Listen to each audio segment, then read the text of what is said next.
Para conocer esta casa de la vida, hemos invitado a nuestra fiel colaboradora María Isabel Cuba, historiadora, especialista en Egipto como autora del blog El Templo de Sesat y colaboradora también en la revista virtual Egiptología 2.0. Muy buenas, María Isabel, y bienvenida a Stop Historia. Muy buenas, desde la cuarentena en mi casa.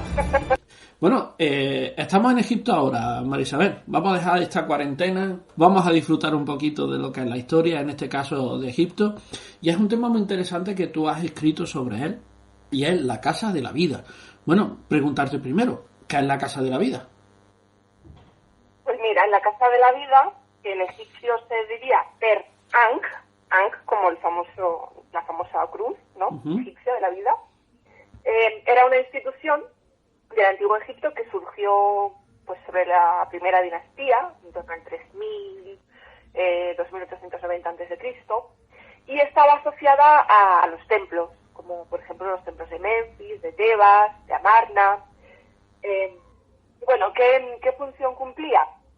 Pues ante toda esta institución de la Casa de la Vida era un scriptorium.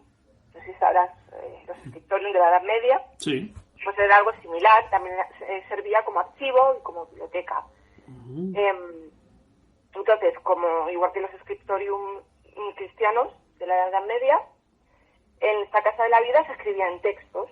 ¿Qué textos se escribían? Pues se escribían textos mitológicos, como las diferentes teogonías que existían sobre la evolución del mundo, textos mágicos y de medicina, ya que en el antiguo Egipto magia y medicina estaban ligadas. También se escribían textos literarios, históricos, como listas de reyes o relatos a expediciones a las minas, que luego eran consultados por otros faraones, ¿no? Cuando querían empezar una expedición, pues consultaban ahí los archivos para saber por dónde tenían que ir y tal. También se guardaban allí pues los textos, por ejemplo, cuando se hacía el modelo de un texto que se iba a copiar en un muro del templo o en un obelisco, también se activaban allí. También tenemos textos sobre astronomía para determinar, por ejemplo, las fechas en que había que celebrar cada festival religioso, y por supuesto pues textos religiosos como los himnos sagrados y los textos que se leían durante la liturgia por el llamado sacerdote lector, leía durante la realización del culto diario de los dioses. Y también aquí en esta Casa de la Vida es probable que se escribieran los llamados libros de los muertos, ¿no? Y a veces se escribían para un personaje concreto que lo hubiera encargado, sí. Y a veces se hacía como un modelo, se dejaba un espacio en blanco para que luego el hombre o la mujer que lo comprase lo rellenase con su nombre. Bueno, como ya he dicho, pues esto era un escritorio, o sea, un lugar donde se copiaban textos, tanto nuevos como antiguos, a lo mejor corrían peligro de desaparecer porque estuvieran más conservados, pues se volvían a copiar o se restauraban, algo similar pues a lo que ya hemos dicho de los escritorios medievales. María Isabel, entonces tú lo que nos has explicado es que es un centro, por decirlo así, con bastante actividad, puesto que si tenían que realizar todos esos trabajos, seguramente que allí existirían bastantes personas para poder llevar a cabo esos trabajos que tú nos has estado explicando. ¿Quién estudiaba allí? ¿Quién enseñaba allí? Porque parece ser que también era un centro de enseñanza, ¿no? Como ya hemos dicho, pues era el lugar donde se conservaban y se restauraban y escribían estos textos que ya he dicho. También en algunas casas de la vida pues había como dos partes diferenciadas. En una es en donde se realizaban todas estas labores, y luego había otra que servía como más para la administración, digamos, del templo, o como un registro de los vecinos, etcétera. Entonces, ¿quién estudiaba allí? Porque es muy importante, otra función de esta Casa de la Vida era una especie de universidad, de antigüedad. Entonces, claro, esto nos puede llevar a pensar que allí estudiaba y tenía acceso cualquiera, que tenemos el concepto hoy en día de universidad o de biblioteca, que son lugares públicos, pero no sería así en el antiguo Egipto. Entonces, ¿quién estudiaba allí? ¿Quién tenía acceso? Pues la élite. Los hijos de la élite, los hijos del rey y las personas que se fueran a dedicar a la vida religiosa, que fuesen a formarse como como sacerdotes. Entonces ya vemos, dijéramos, el organigrama que tenían esa Casa de la Vida. Tú has estado hablando de una y otra. ¿Es porque existían más de una Casa de la Vida entonces? ¿No era una? En todo templo de cierta importancia existiría una Casa de la Vida. Se ya ha mencionado en Tebas, en Memphis, en la ciudad de Amarna, en la época de Akenatón. Entonces estamos viendo que al existir unas en cada templo, no sé si habría rivalidad, pero sí intentarían ser unas más importantes que otras. No, rivalidad no, yo no diría rivalidad. Simplemente pues eso, que según la importancia y la riqueza del templo, del dios principal de cada momento histórico, pues así tendrían más fama unas que otras. Y también hay que decir que como que había una cierta especialización según que, por ejemplo, en Memphis se destacaban los médicos, arquitectos y artesanos, sí, etcétera. Entonces sí que habría una cierta especialización, pero no rivalidad.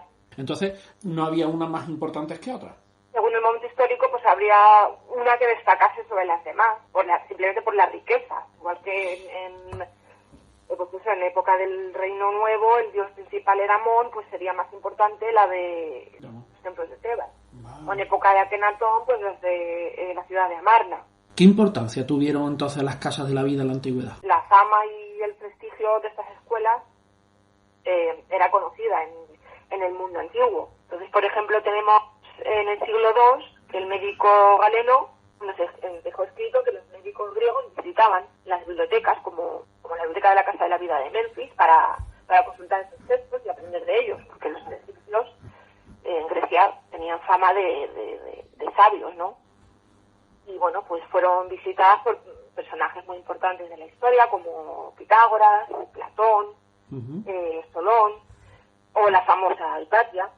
Entonces sí, tenían cierta importancia en la antigüedad, no solo en Egipto, sino en el mundo de la antigüedad. Vale. Igual que hoy en día, pues hay universidades que tienen un prestigio internacional. La Casa de la Vida va a ser, digamos, lo que en la referencia para luego, ya en época de los faraones ptolomeos, para la Biblioteca de Alejandría y el Museión. Entonces, además, la propia idea de las universidades, que luego se desarrollará en la Edad Media, también tiene de cierta forma una influencia de estas casas de la vida del antiguo Egipto, al ser, pues eso, un sitio, como tú decías, también donde se concentra eruditos y unos alumnos y una serie de personas que se dedicaban pues a eso, al conocimiento, a impartir el conocimiento, a enseñar a esos miembros de la élite, a formar a los sacerdotes, porque podía haber tanto alumnos, digamos, laicos, como otros que se iban a dedicar a la vida religiosa. Entonces, a estos últimos se les enseñaría más, estaría más centrada su formación en el aspecto religioso, teológico, y a los demás. La Casa de la Vida era un centro de cultura, de recopilación y de conservación de conocimientos, de matemáticas, de historia, geografía, astronomía, etcétera.